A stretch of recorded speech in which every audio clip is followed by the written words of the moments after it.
L'Éternel règne, il est saint de force. L'Éternel règne, il est sur son trône pour la durée des temps, pour la durée des temps. Dieu est puissant dans les lieux célestes. Ses témoignages sont véritables. La sainteté convient à sa maison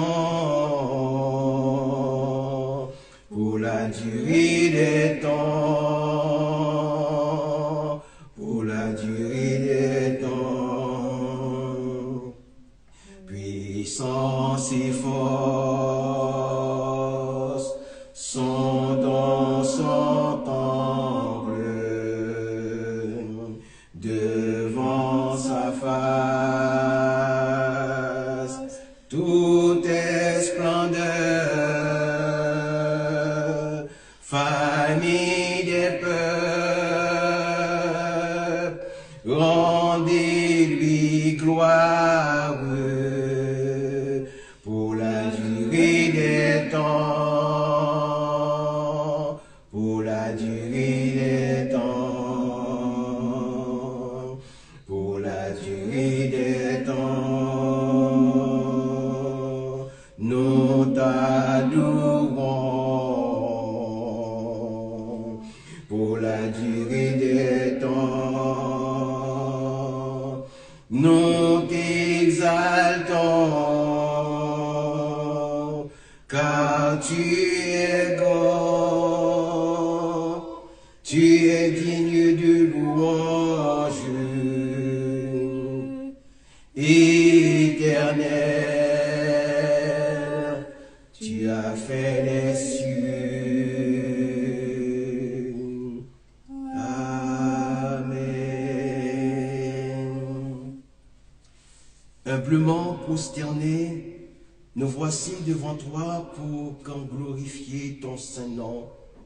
Humblement prosternés, nous voici devant toi, Seigneur éternel notre Dieu, pour confesser le nom de Jésus-Christ.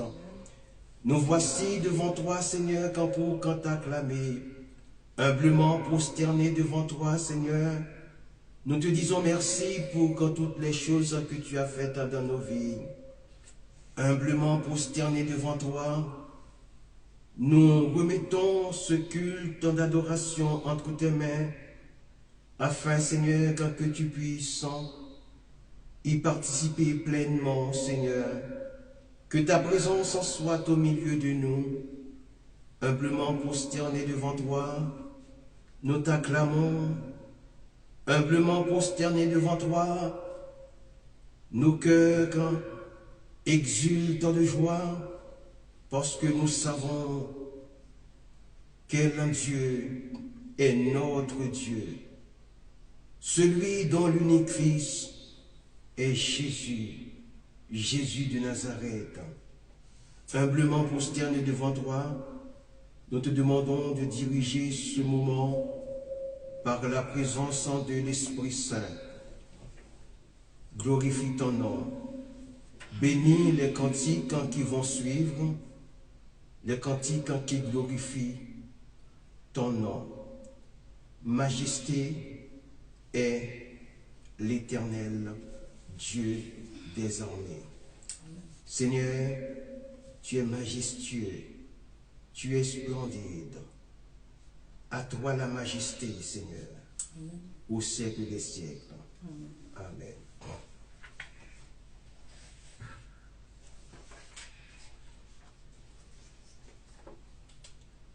Nous chantons Éternel règne, éternel, page 23.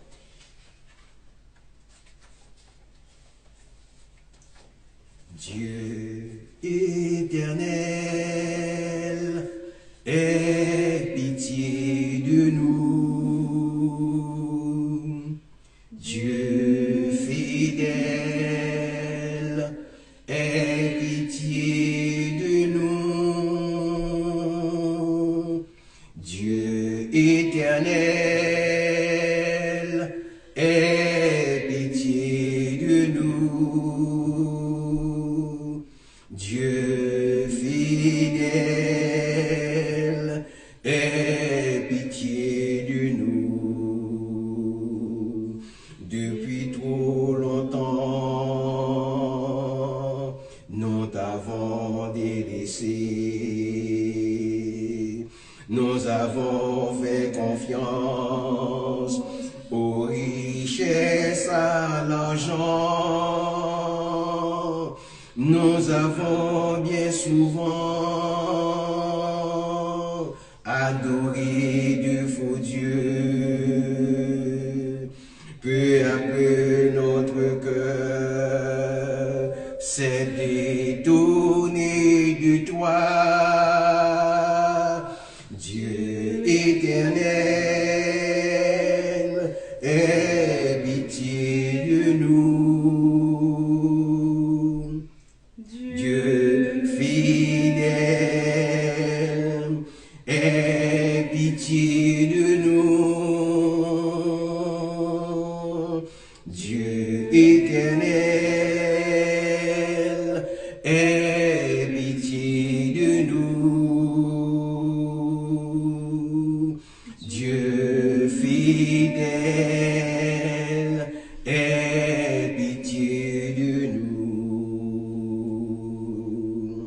Nous venons devant toi,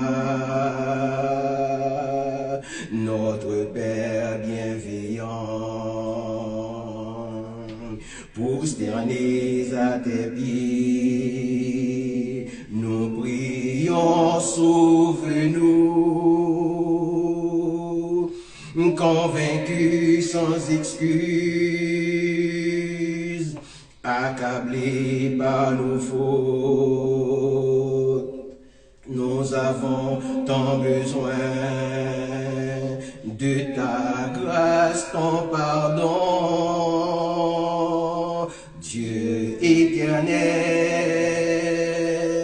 aie pitié de nous. Dieu fidèle, aie pitié de nous. Dieu éternel, aie pitié de nous. Dieu fidèle, aie pitié de nous. Nous chantons sur la page 22 à celui qui nous aime.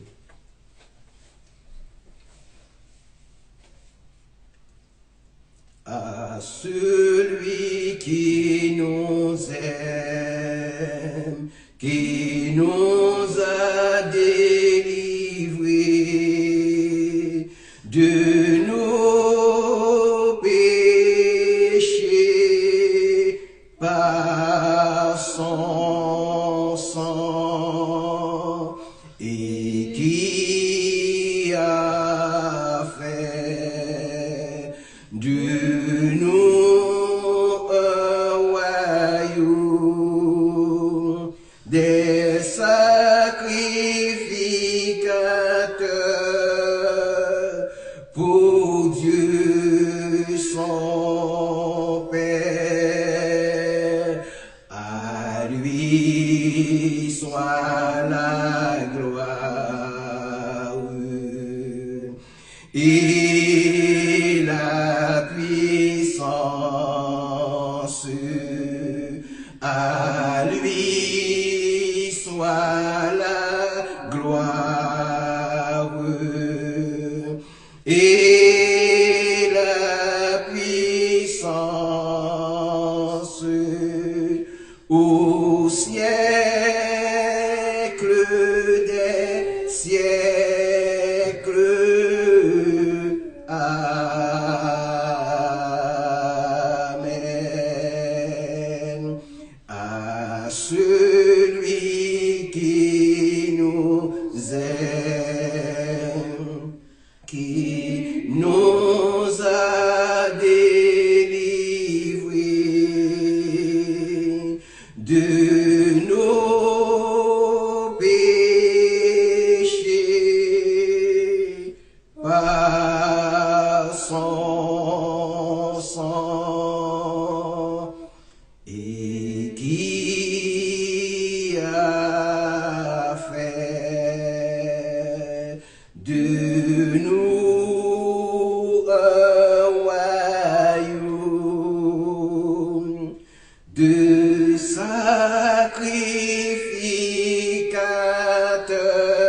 la gloire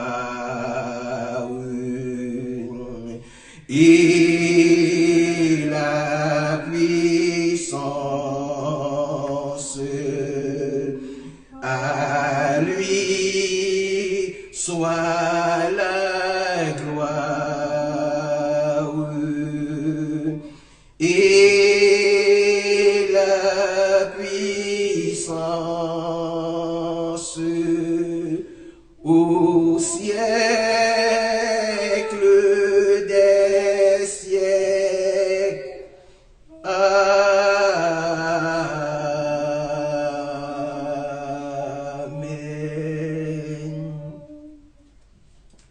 Disons-lui merci pour quand dans une prière collective, prions ensemble. Seigneur, quand Dieu Tout-Puissant, nous te remercions pour quand toutes les choses que tu as faites dans nos vies. Seigneur éternel, notre Dieu, nous n'avons rien à t'offrir quand si ce ne sont que des fruits des lèvres qui confessent ton nom. Seigneur éternel, notre Dieu, nous voulons te rendre un culte qui te soit agréable ce matin. Nous te demandons, Père, qu'en d'être au milieu de nous, ne regarde pas, Seigneur éternel, à nos imperfections, mais regarde à la foi que nous manifestons pour ton service, regarde à l'amour que nous te portons. Seigneur éternel, nous te disons merci, Seigneur éternel, notre Dieu, parce que tu es merveilleux, tu es le Dieu miséricordieux, Seigneur. Tu es un Dieu lent à la colère et riche en bonté. C'est pourquoi, Seigneur éternel, nous voulons, Seigneur éternel, te dire merci continuellement. Et Seigneur, quand nous voulons vivre dans la sainteté, vivre dans la pureté de l'Esprit, Seigneur éternel, notre Dieu, que ton nom soit exalté, que ton nom soit béni, Seigneur éternel, notre Dieu. Nous confessons ce matin que tu es le Christ. Nous confessons ce matin que tu es venu un jour te donner à la croix afin que nous puissions être libérés, Seigneur éternel, afin que nous puissions passer des ténèbres à ton agréable lumière. Seigneur éternel, qu'il est beau, qu'il est bon, Seigneur, quand d'être en ta présence.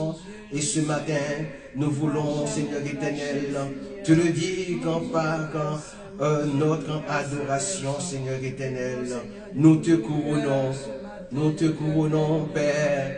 Oui, Seigneur éternel, nous remettons, Seigneur, notre Dieu, quand le mois, Seigneur, le mois est entre tes mains, Seigneur éternel. Prends le contrôle de nos vies. Oui, Seigneur, ce matin, nous te bénissons. Gloire à ton nom, Seigneur.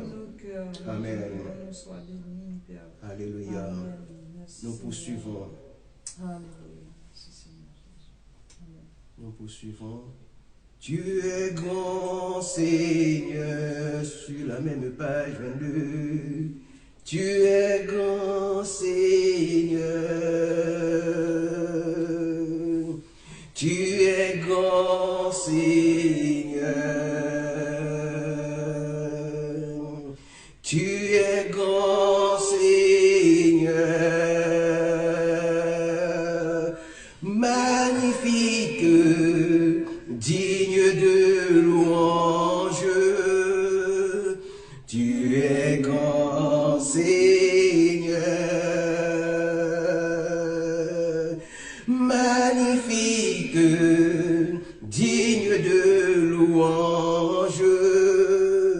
Tu es grand, Seigneur. Tu es grand, Seigneur. Tu es grand, Seigneur. Tu es grand, Seigneur. Tu es grand, Seigneur. Magnifique, digne de louange. Tu es grand, Seigneur.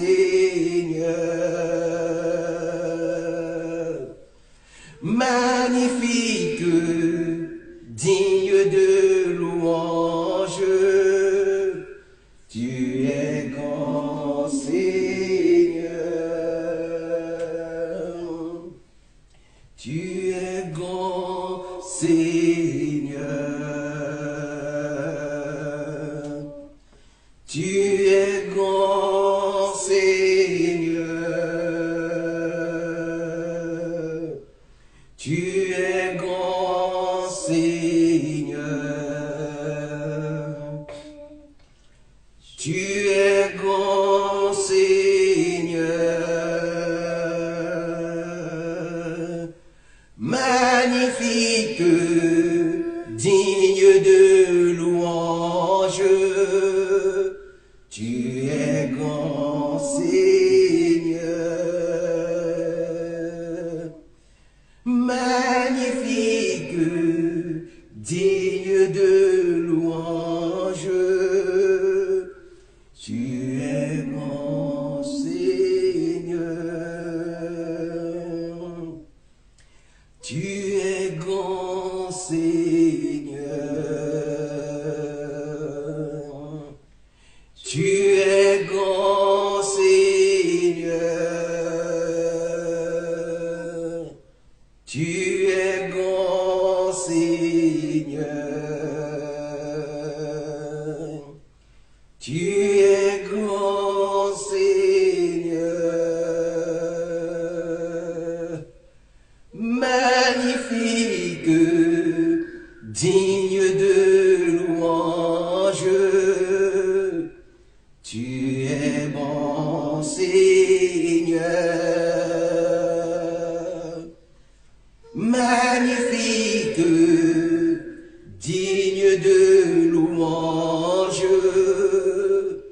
Tu es grand Seigneur. Magnifique, digne de louange. Tu es grand Seigneur. Alléluia. Aujourd'hui, je voudrais vous parler d'une force mystérieuse qui, pour beaucoup, reste insaisissable. On la mentionne dans les textes sacrés, on la ressent parfois sans pouvoir la nommer, et pourtant, elle est au cœur même de notre foi. Pendant longtemps, j'ai moi-même cherché à comprendre sa nature et son rôle. Est-ce une simple idée, une énergie abstraite ou une présence réelle et agissante? À travers l'étude des Écritures et la réflexion, il m'est apparu qu'elle est bien plus que cela. Je veux parler du Saint-Esprit, une figure souvent mal comprise, mais qui agit de manière profonde et concrète dans la vie de ceux qui croient. Dans ce discours, nous allons exposer ensemble la définition du Saint-Esprit, comprendre pourquoi il est appelé le Paraclète et surtout identifier les obstacles qui peuvent entraver son œuvre en nous. Alléluia. Amen. Lisons dans l'évangile de Jean, au chapitre 14, nous lisons les versets 7, les versets 16 et 17 et les versets 25 et 26.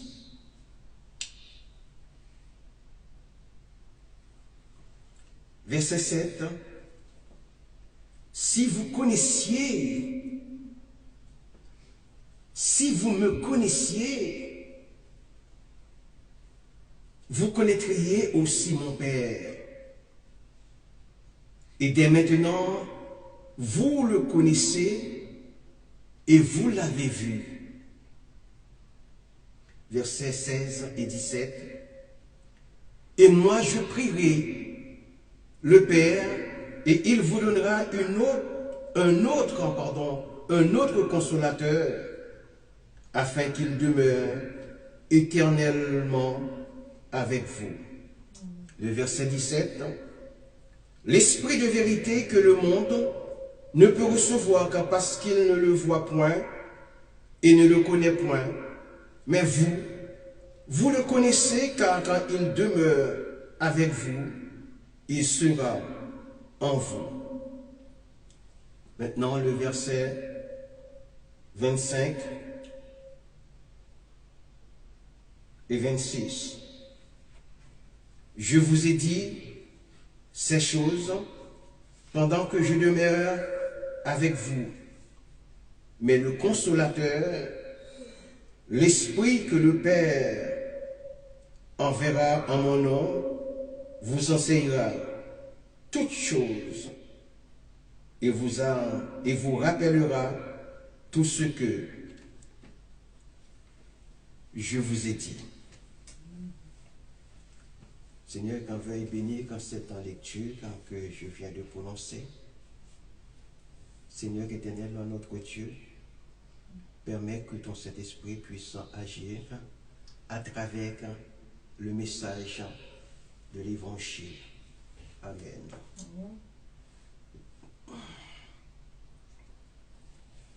Tout d'abord, voyons la définition du Saint-Esprit. Tiré du grec, le Saint-Esprit est appelé Paraclète dans les évangiles, principalement dans les chapitres 14, 15 et 16 de l'évangile de Jean, où Jésus avait promis d'envoyer un autre Paraclète à ses disciples après son départ. Le mot grec paraklétos a plusieurs significations qui éclairent le rôle du Saint-Esprit. Le terme est généralement traduit par défenseur ou avocat. Dans le contexte juridique, un paraklétos était quelqu'un qui était appelé auprès d'une autre personne pour l'aider ou intercéder en sa faveur devant un tribunal. Dans ce sens, le Saint-Esprit agit comme un avocat qui plaide la cause des croyants, les aide et les défend face aux accusations du monde et de l'adversaire, Satan. D'où l'appellation paraclète du grec paraklétos. Dans sa fonction de consolateur, le Saint-Esprit est celui qui apporte le réconfort, le soulagement et la force, en particulier dans les moments de deuil, de persécution ou de difficulté.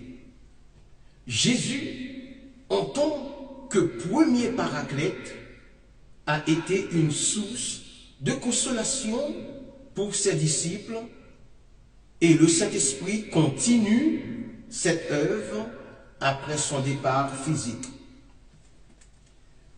Dans sa position d'intercesseur, le Saint-Esprit est celui qui intercède pour les croyants selon Romains 8, verset 26, et leur apportant une aide constante. Il les guide dans la vérité leur rappelle les enseignements de Jésus et les fortifie pour qu'ils puissent témoigner du Christ. Par conséquent, le Saint-Esprit est appelé Paraclète en raison de sa fonction multifonctionnelle d'assistant divin. Il ne se contente pas de consoler, mais il agit comme un avocat, un guide, un enseignement et un intercesseur, garantissant que les croyants ne sont pas laissés seuls après le départ de Jésus. Il est la présence continue du Christ sur terre, manifestant sa grâce, sa vérité et sa puissance dans la vie de celles et ceux qui croient.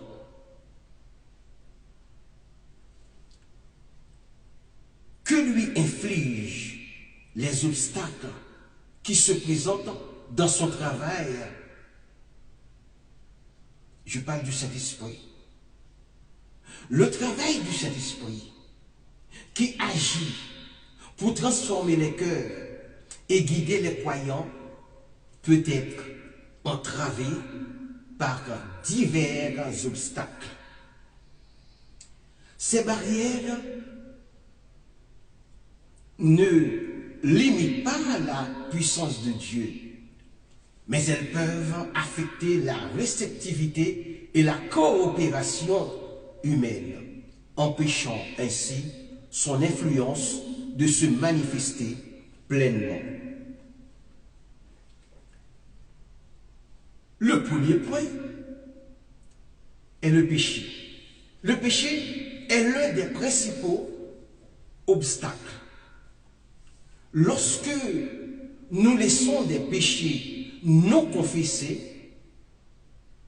cela crée une distance entre nous et Dieu.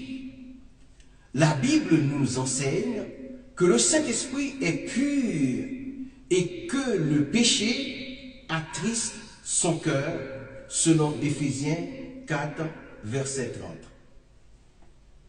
Frères et sœurs, un cœur rempli de péché est moins réceptif à sa direction et à sa conviction. La désobéissance involontaire est une forme de résistance qui bloque l'action de l'esprit. Deuxième point, c'est l'orgueil. L'orgueil et l'autosuffisance. L'orgueil qui se manifeste par la confiance en sa propre sagesse et force est un frein majeur. L'Esprit Saint travaille dans l'humilité et dans la dépendance à Dieu. Un cœur rempli d'orgueil ne cherche pas la direction divine. Il rejette bien évidemment les rappels de l'Esprit. L'autosuffisance nous fait croire que nous n'avons pas besoin d'aide spirituelle, ce qui nous ferme à l'influence de Dieu. Troisièmement, vient le manque de foi et le doute. La foi est essentielle pour recevoir l'Esprit de Dieu. Le doute peut affaiblir notre connexion avec Dieu et nous empêche de voir ses œuvres. Le Saint-Esprit agit puissamment là où la foi est présente. Le manque de confiance dans la promesse de Dieu ou dans sa capacité à agir peut limiter ce qu'il est en mesure de faire dans notre vie et dans notre communauté. Quatrièmement, ce sont les distractions et la mondanité. Dans le monde moderne, la distraction est constante, telles que les applications qui se trouvent sur nos smartphones. Ces distractions nous empêchent d'aller du marché avec le Saint-Esprit. Nos vies sont souvent remplies de préoccupations matérielles, de divertissements et d'activités qui nous éloignent de la prière, de la méditation et de la lecture de la parole de Dieu. La mondanité, c'est-à-dire l'attachement excessif aux choses du monde, peut étouffer la voix de l'esprit et diminuer notre désir des choses spirituelles. Cinquièmement, viennent le formalisme et la tradition sans vie. Le formalisme consiste à suivre des rituels et des traditions sans que le cœur soit réellement impliqué. L'Esprit Saint cherche à vivifier nos pratiques religieuses, mais si nous nous contentons de la forme sans la substance, son travail peut être entravé.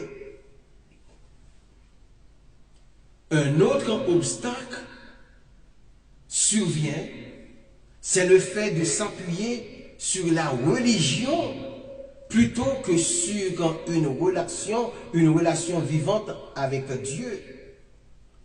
Ces obstacles précédemment cités ne sont pas insurmontables.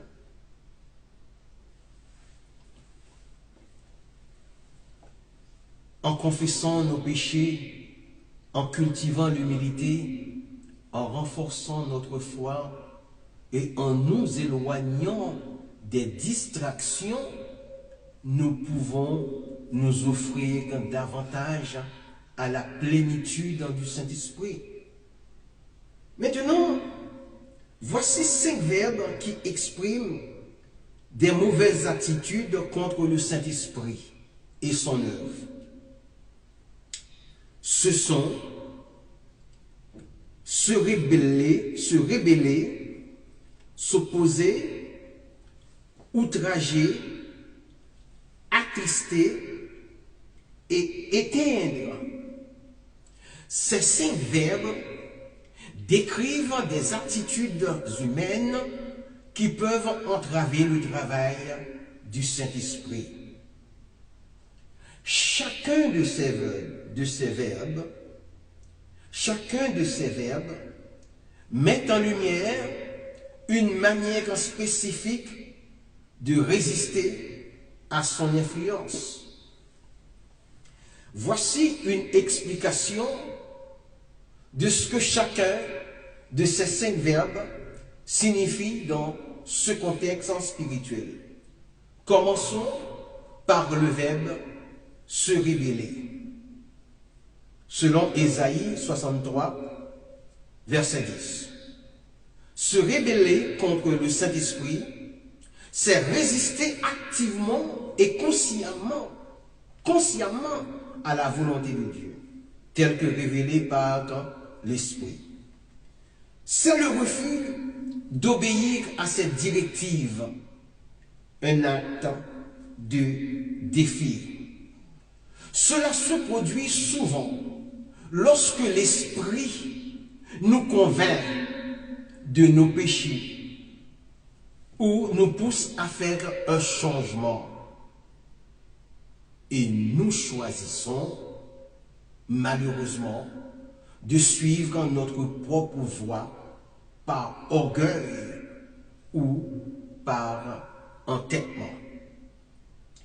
Le texte d'Ésaïe 63, verset 10 dit « Mais ils furent rebelles et attristèrent son Esprit Saint et il se changea pour eux en ennemi, il combattit lui-même contre eux. Frères et sœurs, chers amis, n'ayez pas Dieu comme ennemi. Ayez Dieu comme ami. L'interprétation de ce verset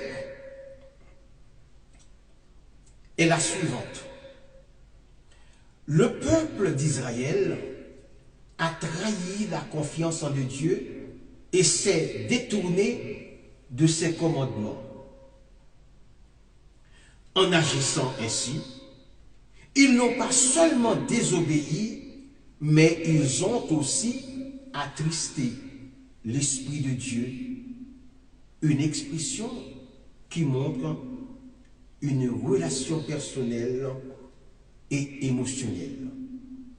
L'Esprit de Dieu qui les a guidés, écoutez ça bien, l'Esprit de Dieu qui les a guidés et protégés a été profondément affecté par leur ingratitude et leur rébellion. À cause de leur rébellion, la relation a été brisée. L'Esprit qui était leur allié et leur défenseur est devenu leur adversaire. La protection divine a été retirée et Dieu lui-même est entré en opposition avec son peuple, avec eux. C'est une conséquence directe de leur action. Leur infidélité a transformé leur sauveur en opposant. Alléluia.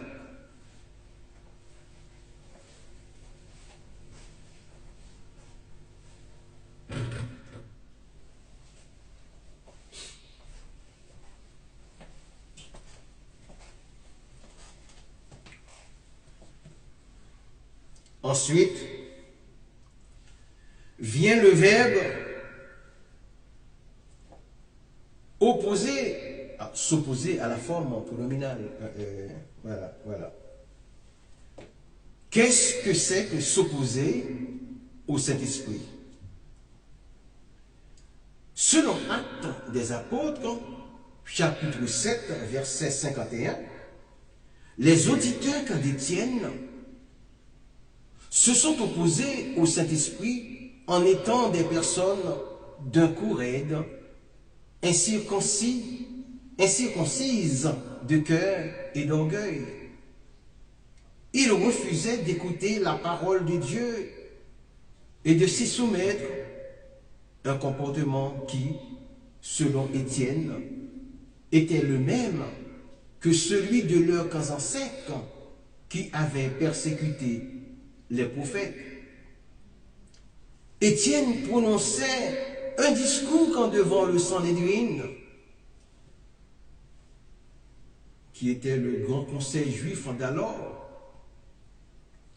Ce discours retraçait l'histoire d'Israël, montrant comment le peuple avait souvent désobéi à Dieu et résisté à ses messagers en les traitant de couraides. Étienne utilisait une expression biblique classique pour désigner la désobéissance et l'obstination envers Dieu. L'expression incirconcis de cœur et d'orgueil souligne leur résistance spirituelle. Leur cœur était fermé à la vérité de Dieu et leurs oreilles refusaient d'écouter ses commandements.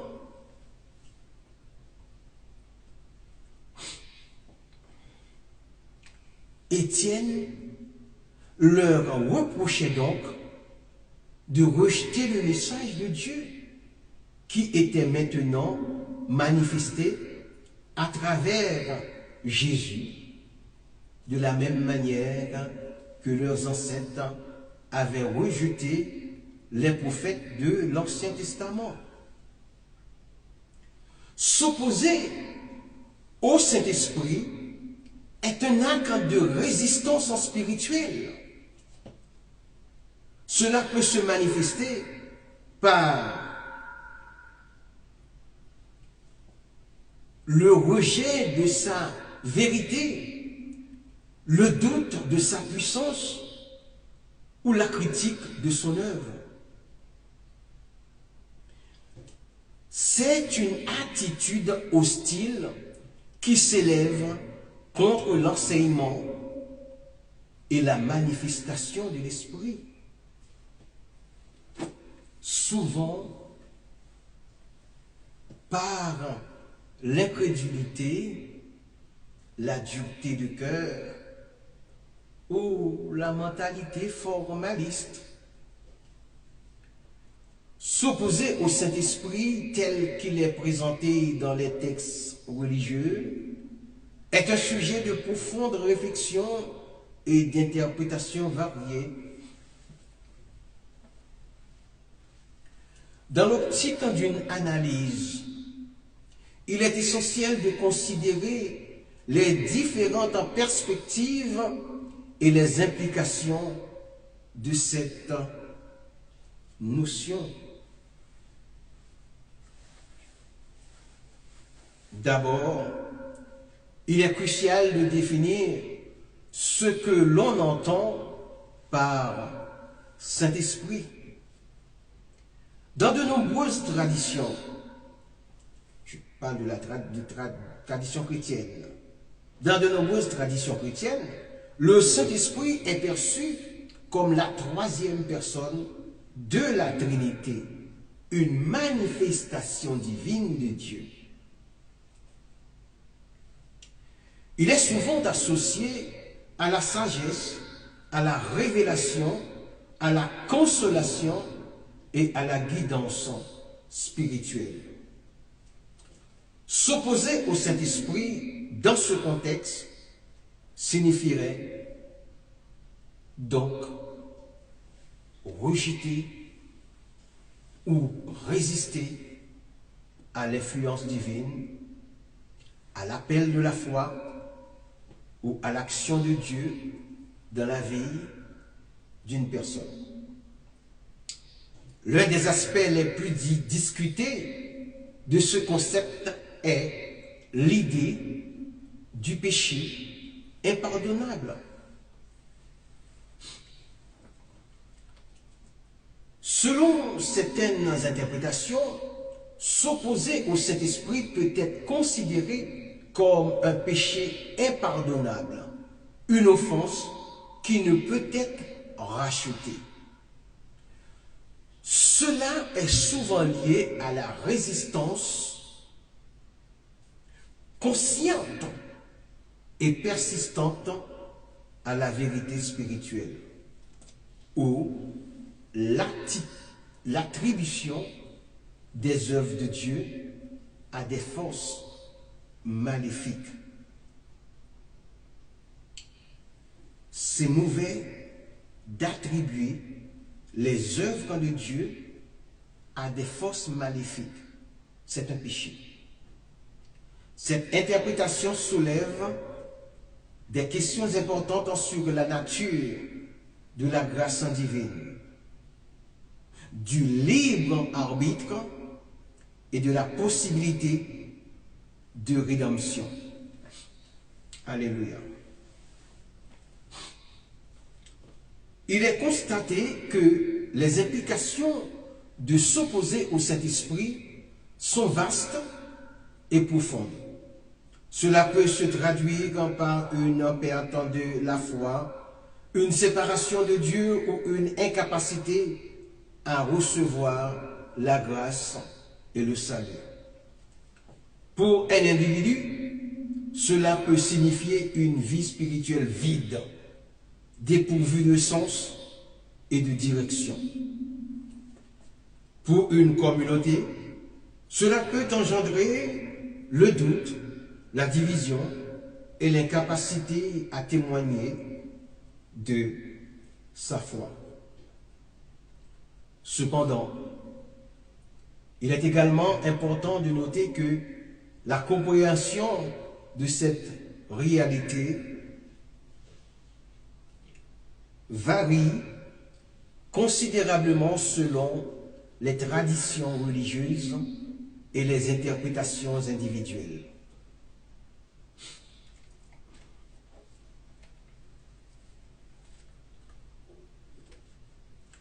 Certains pourraient considérer que s'opposer au Saint-Esprit est un acte délibéré de rébellion contre Dieu, tandis que d'autres pourraient l'interpréter comme une manifestation de doute ou d'incertitude.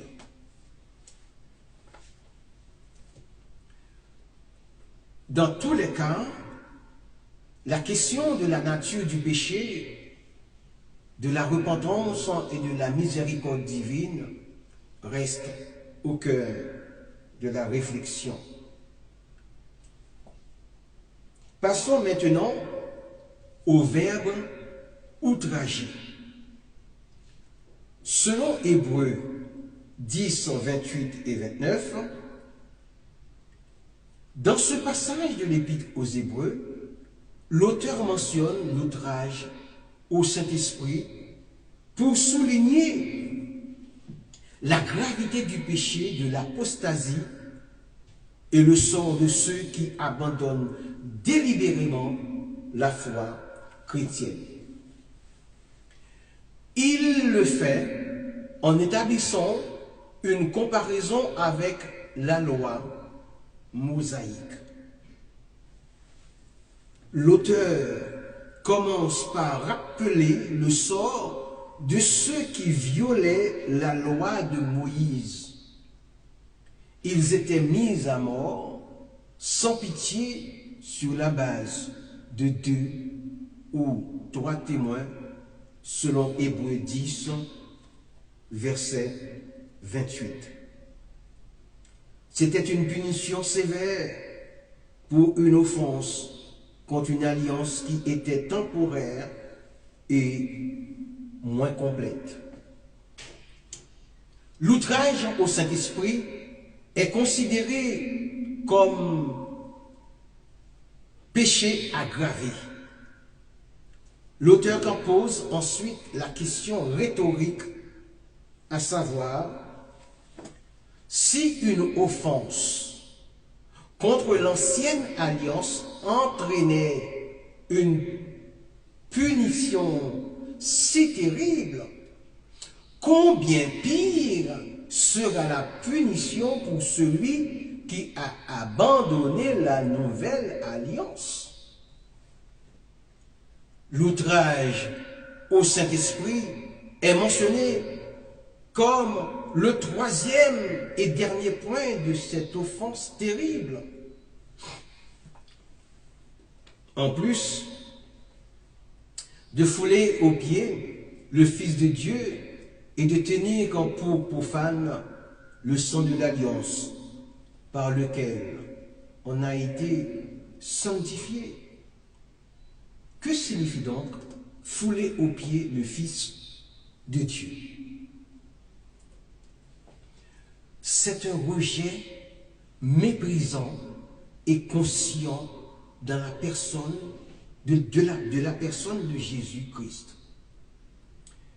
Que signifie tenir comme pour profane le sang de l'alliance? C'est considérer le sacrifice de Jésus qui est la base de la nouvelle alliance et de notre salut comme quelque chose d'ordinaire ou d'impur. Par conséquent, outrager l'esprit de la grâce, c'est le fait que l'apostasie soit un affront direct au Saint-Esprit, qui est l'agent de la grâce de Dieu dans la vie du croyant.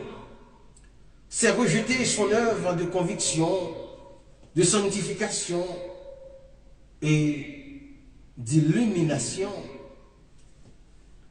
Le Saint-Esprit rend le message de la grâce accessible et compréhensible. Le rejet volontaire, c'est de se couper de la seule source de pardon et de réconciliation.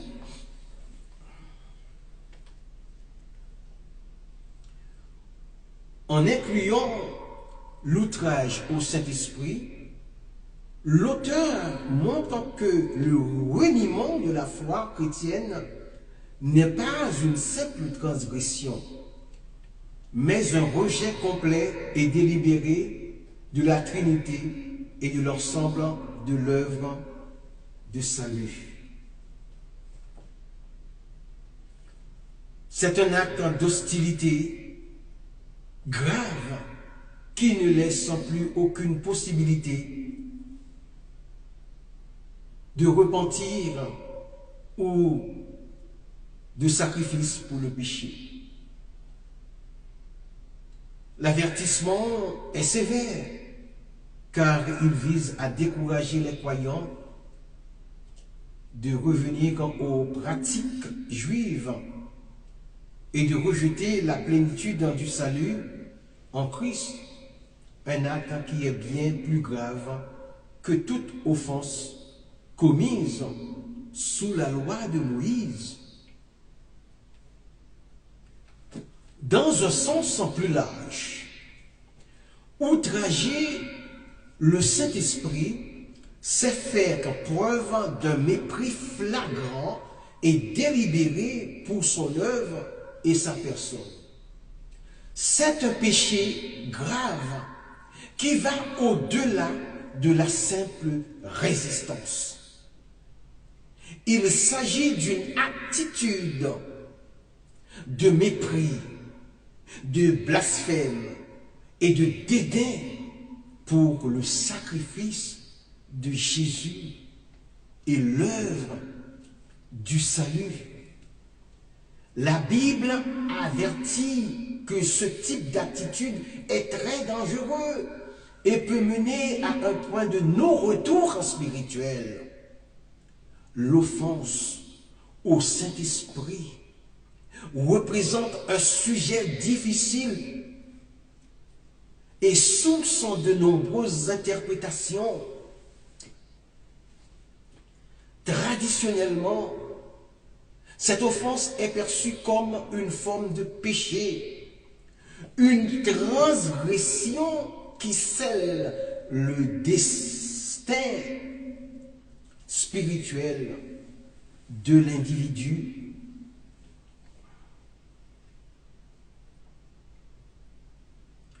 La compréhension de l'offense au Saint-Esprit varie considérablement selon les confessions et les époques.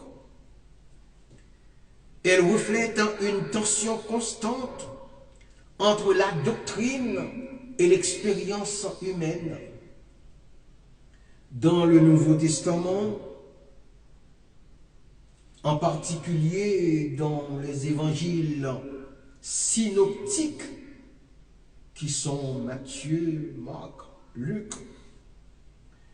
l'expression blasphème contre le Saint-Esprit est mentionnée par Jésus-Christ lui-même.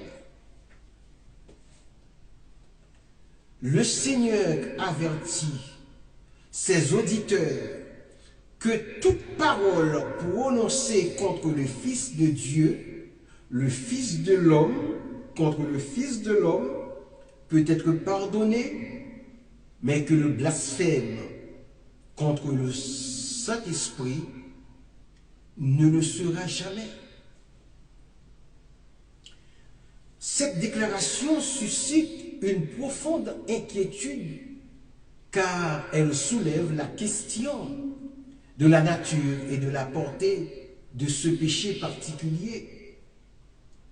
L'interprétation la plus courante de ce passage est qu'il fait référence à un rejet délibéré et persistant de l'œuvre de l'Esprit Saint. Cela peut impliquer le rejet conscient de la vérité révélée par Dieu, le refus de connaître la puissance de l'Esprit dans la vie d'une personne,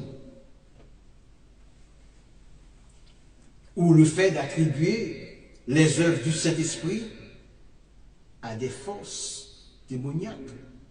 Erreur. Il ne s'agit pas d'une simple erreur ou d'une faiblesse humaine, mais d'une opposition volontaire à l'action divine.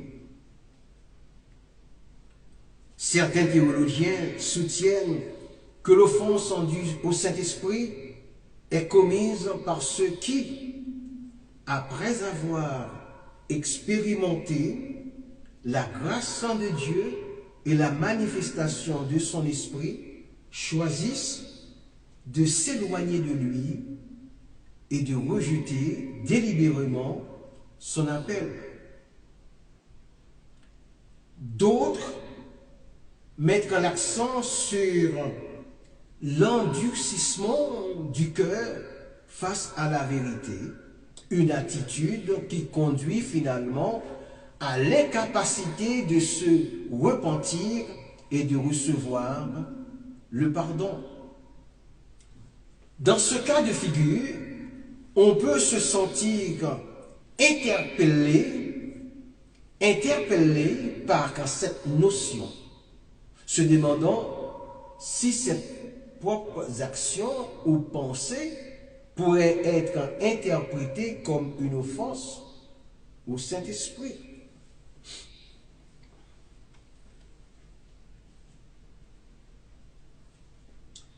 Cette interrogation peut susciter de l'anxiété, mais elle peut également être une invitation à l'introspection et à la recherche d'une relation plus authentique avec Dieu.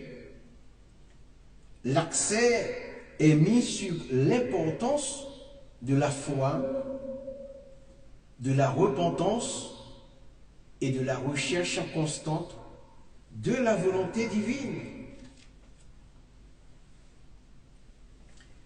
Il est essentiel de noter que le principe de l'offense au Saint-Esprit n'est pas conçu pour effrayer ou décourager, mais plutôt pour encourager une attitude de respect et de révérence envers l'Esprit de Dieu.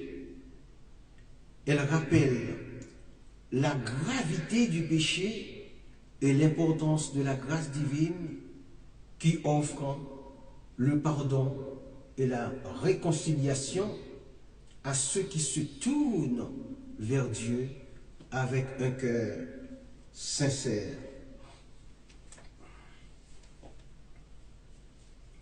La compréhension de ce concept évolue avec le temps et continue de faire l'objet de débats et de réflexions. Nous arrivons maintenant au verbe attrister, selon Éphésiens 4, verset 30.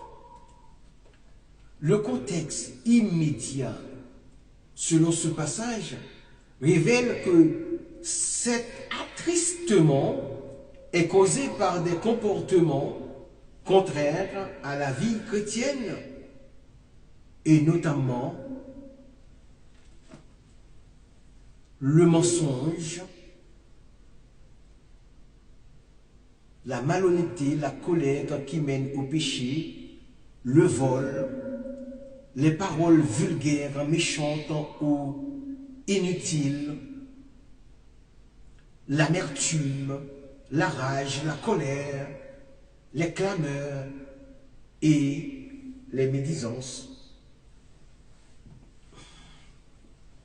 En conséquence de cause, le Saint-Esprit est attristé par le péché intentionnel des croyants, en particulier ceux qui perturbent l'unité et l'amour au sein de l'Église. Attrister le Saint-Esprit signifie peiner l'Esprit de Dieu par nos paroles et nos actions. L'apôtre Paul utilise ce verbe pour nous exhorter à vivre une vie de sainteté et d'unité. Nous attristons l'Esprit lorsque nous laissons le péché, les conflits, la colère, la médisance ou la rancune prendre le dessus dans notre vie. Le Saint-Esprit qui est en nous pour nous aider à grandir est affligé par nos choix qui vont à l'encontre de sa nature sainte. L'Esprit, en tant qu'entité spirituelle, est souvent décrit comme étant capable de ressentir des émotions, y compris la tristesse. Cette tristesse ou attristement est une vérité qui découle de la relation entre l'esprit et les êtres humains, ainsi que des actions et des attitudes de ces derniers. D'un point de vue théologique, l'attristement de l'esprit est souvent lié au péché, au manquement et à la résistance à la volonté de Dieu. Lorsque les actions humaines s'opposent au principe de l'amour, de la justice et de la vérité, eh bien, l'esprit qui est en nous, cet esprit qui est intrinsèquement lié à ses valeurs, peut ressentir une forme de chagrin. Ce chagrin n'est pas une émotion humaine au sens strict, mais plutôt une réaction spirituelle au désaccord et à la souffrance causée par les actions humaines.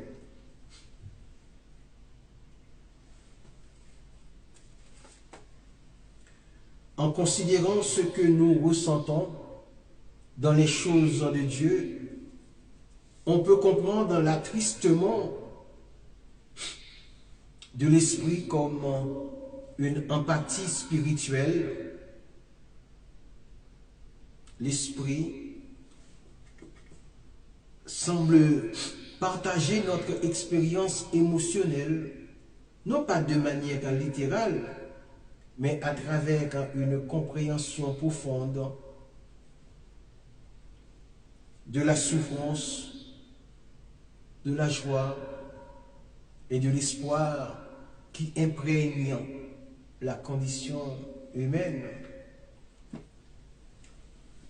Si nous ressentons de la tristesse face à l'injustice, à la perte ou à la souffrance, l'esprit qui est en nous et autour de nous ressent également une forme de tristesse en lien avec ces expériences. Il est important de noter que la compréhension de l'attristement de l'esprit est souvent subjective et dépend de la foi et des croyances de chacun. Pour certains, cela peut être une métaphore pour exprimer la sensibilité de Dieu aux actions humaines. Pour d'autres, cela peut être une réalité spirituelle vécue à travers la prière, la méditation et la contemplation. L'attristement de l'esprit peut également être lié à la résistance à la grâce divine et au refus d'accepter l'amour et le pardon offert.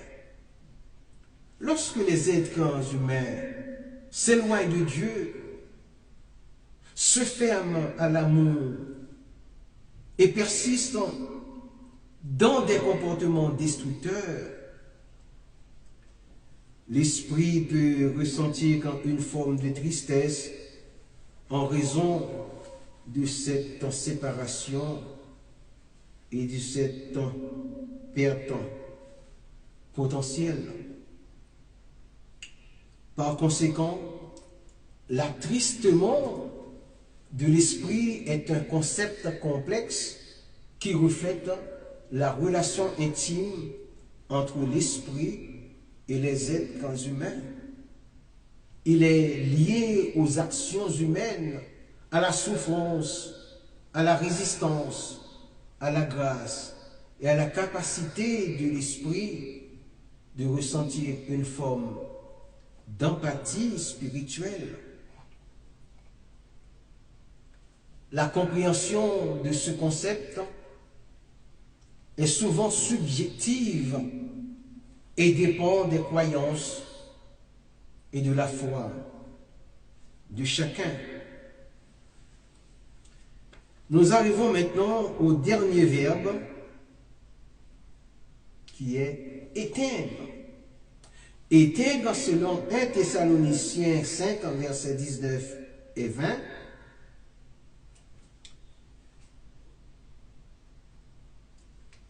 Éteindre le Saint-Esprit, qu'est-ce que cela évoque? C'est étouffer ou supprimer son influence et ses manifestations.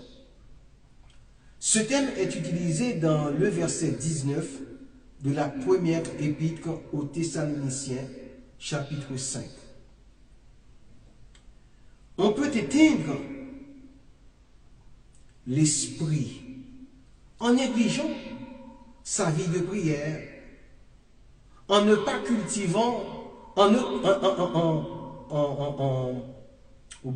ne cultivant pas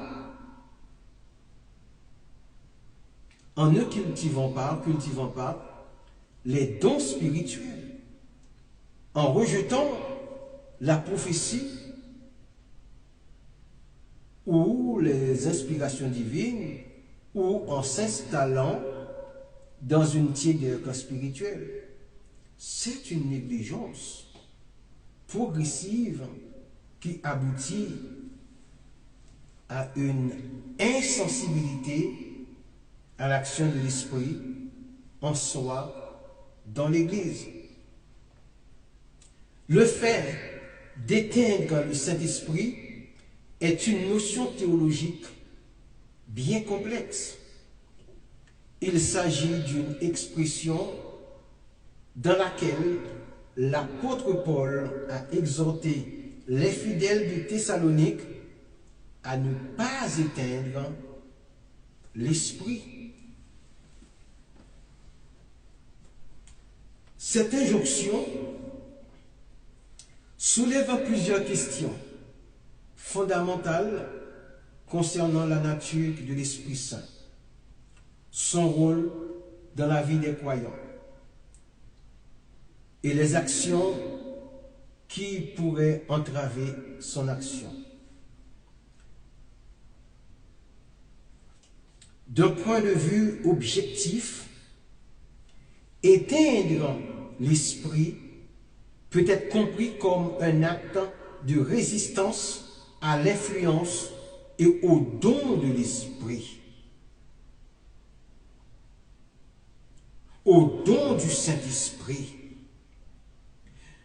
L'esprit, dans la tradition chrétienne, est souvent perçu comme une force divine active dans le monde et dans la vie des croyants, offrant des dons spirituels, guidant, consolant et inspirant. Ainsi, éteindre l'esprit pourrait signifier refuser cette guidance, ignorer les appels à la repentance ou résister à l'œuvre de transformation que l'Esprit souhaite accomplir. Cela pourrait se manifester par le rejet des prophéties, la négligence de la prière ou l'endurcissement du cœur face aux besoins des autres.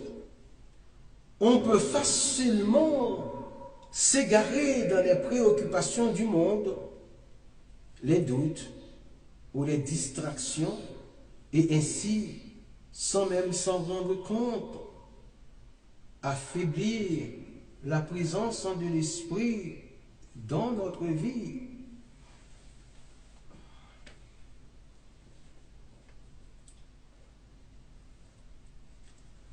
Cela ne signifie pas que l'esprit peut être complètement éteint. Non, loin de là. De manière définitive, non. Mais plutôt que l'on peut entraver son action, limiter son influence et s'éloigner de la communion avec Dieu. L'interprétation de 1 Thessaloniciens 5, versets 19 et 20 varie également selon les contextes culturels et les expériences individuelles.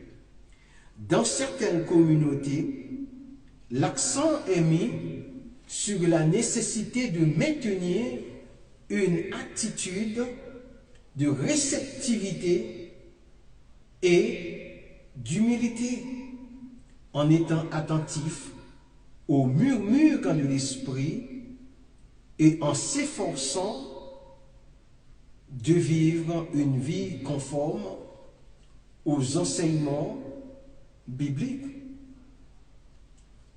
Dans d'autres, on met l'accent sur la pratique des dons spirituels tels que la prophétie, la guérison et le parler en langue, et on considère que éteindre l'esprit pourrait signifier refuser d'exercer ses dons ou de les accueillir dans son assemblée. Par conséquent, éteindre le Saint-Esprit est une expression qui nous invite à une introspection profonde. Elle nous rappelle que la nécessité de cultiver une relation vivante avec Dieu,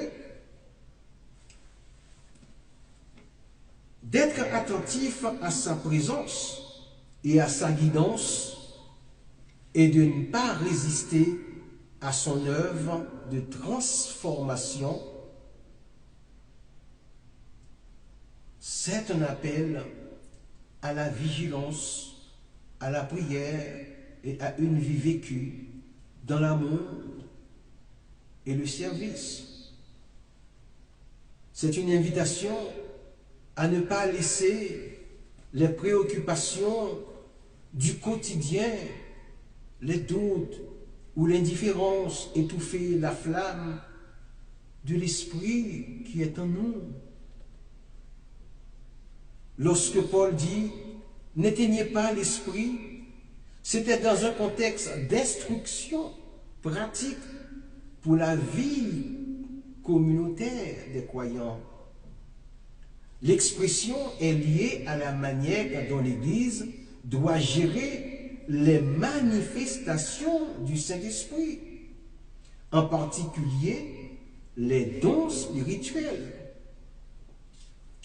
Le verset 20 de 1 Thessaloniciens 5, qui suit immédiatement le verset 19, précise le point de vue de Paul. Ne méprisez pas les prophéties. Cela révèle la circonstance principale. L'extinction de l'esprit est un risque lié au rejet ou au mépris des messages prophétiques au sein de l'assemblée. Dans les églises primitives, le Saint-Esprit se manifestait de diverses manières, dont la prophétie. Paul met en garde contre la tendance à être trop critique, à éteindre le feu spirituel de ces manifestations. Oh, alléluia! Il y a un équilibre à trouver. Il ne faut pas rejeter la prophétie par scepticisme ou peur, car cela éteindrait l'action de l'esprit. Mais il faut aussi tout examiner et retenir ce qui est bon, selon le verset 21. Au sens figuré du verbe éteindre, le Saint-Esprit est souvent symbolisé par le feu dans la Bible, tel que Matthieu 3, verset 11, Acte 2, verset 3, qui nous rappelle les langues de feu. Éteindre en l'esprit signifie donc étouffer ces manifestations dans la vie du croyant ou de la communauté. Cela peut se produire que par un manquant de foi et de réceptivité aux dons spirituels.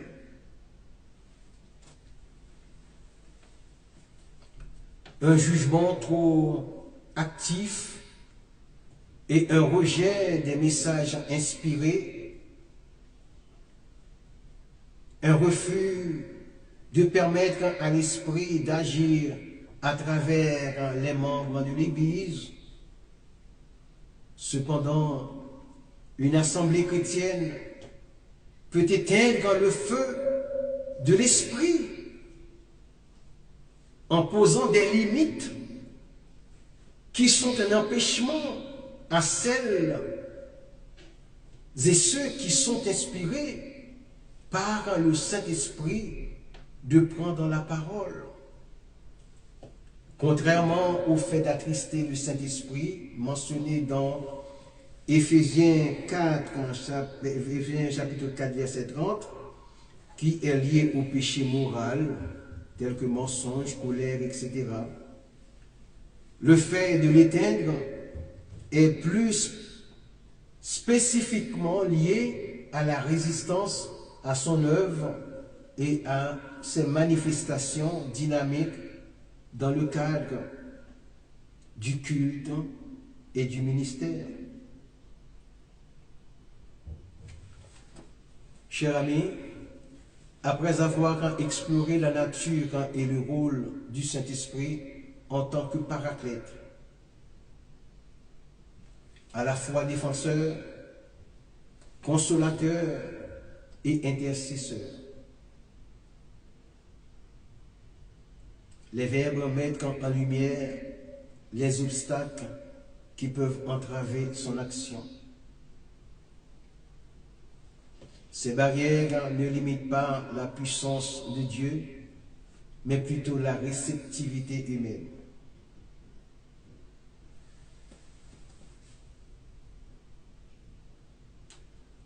Alléluia. Gloire à ton nom, Seigneur. En définitive, l'étude du Saint-Esprit révèle une présence divine aussi puissante que sensible. Il s'agit donc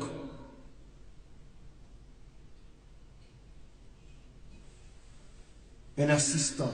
Il agit comme un assistant essentiel dans la vie des croyants, les défendant et les guidant.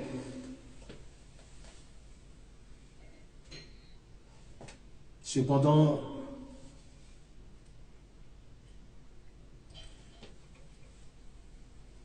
son œuvre de transformation ne se fait pas sans notre coopération. Les distractions que sont le péché, l'orgueil, le doute, la mondanité et le formalisme ne sont pas insurmontables. Mais ils soulignent la nécessité d'une vigilance constante. Les attitudes de rébellion, d'opposition, d'outrage, d'attristement et d'extinction ne sont pas de simples erreurs, mais des choix délibérés qui affectent notre relation avec l'Esprit. Elle nous rappelle que la foi n'est pas une simple adhésion à un dogme, mais une réflexion vivante qui demande de la réceptivité et de l'humilité, en cultivant un cœur pur et une foi sincère, en rejetant les distractions et les traditions sans vie, nous nous ouvrons à la plénitude de l'Esprit. C'est un appel à être non seulement des auditeurs, mais des participants actifs à l'œuvre de Dieu. En laissant le Saint-Esprit guider et transformer notre vie pour manifester sa grâce et sa puissance. Amen. Seigneur, je te remercie pour ce message apporté en l'honneur de ton nom. Que le nom de Jésus soit glorifié. Nous te prions, Père. À toi la gloire, à toi la puissance, au siècle des siècles. Amen. À bientôt, j'espère. Soyez bénis dans le nom de Jésus.